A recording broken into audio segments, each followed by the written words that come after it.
Alright YouTube, tonight I'm out here in the shop and I'm going to do an unboxing video of my new Dewalt tiny amp grinder.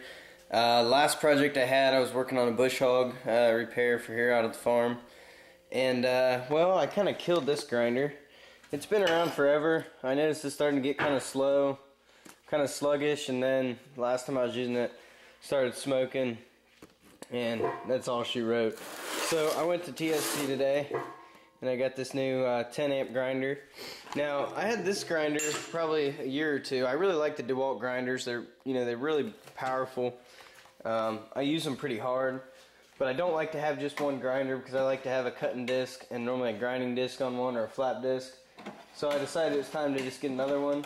On this one, like I'd said, I decided to just go ahead and get the 10 amp model with the paddle switch, because the paddle switch is really nice instead of having this little switch right here on the side, you know. So let's crack this thing open and see what we got.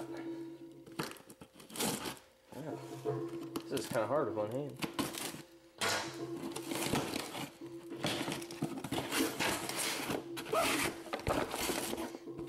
Huh, that's about what I expected to find. Awesome. Oh yeah. Yeah, see, this got a good heavy feel to it, you know, real solid, not like some kind of chintzy little tool. I really like the fact of this paddle switch. This is the ones we had at work, and then they replaced them with these Bosch ones, which I'm not very impressed with at all. Granted, they're only like a 6 amp motor grinder, and this is a 10.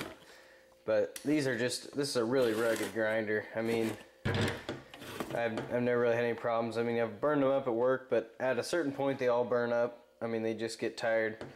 This one should give me some good service though. Comes with a little handle in the box here. It's got a pretty nice, you know, heavy duty cord. Got this little cord saver on there.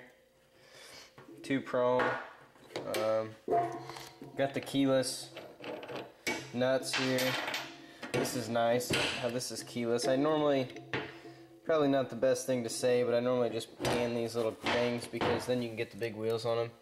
But I will have to say, if you decide to just can the guard, I didn't tell you to do that because you'll probably end up cutting your hand if you're not wearing gloves.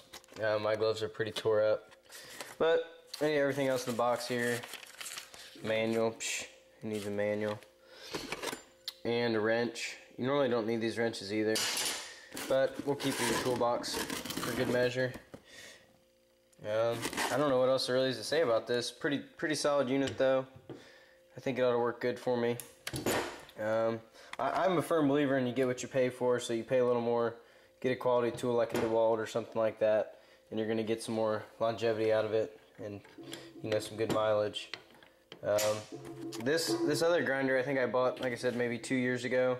I bought it from Northern Tool as a refurbed unit. I think this is only a 6 or 7 amp grinder, but it does the job as well. The reason I went with the 10 amp is because it's got this paddle switch, which is a little nicer for operating, whereas this thing, you gotta hold your hand up there and sometimes it stays locked, sometimes not. But look forward to using my new grinder, and stay tuned for more updates on that, I guess. But thanks for watching, guys.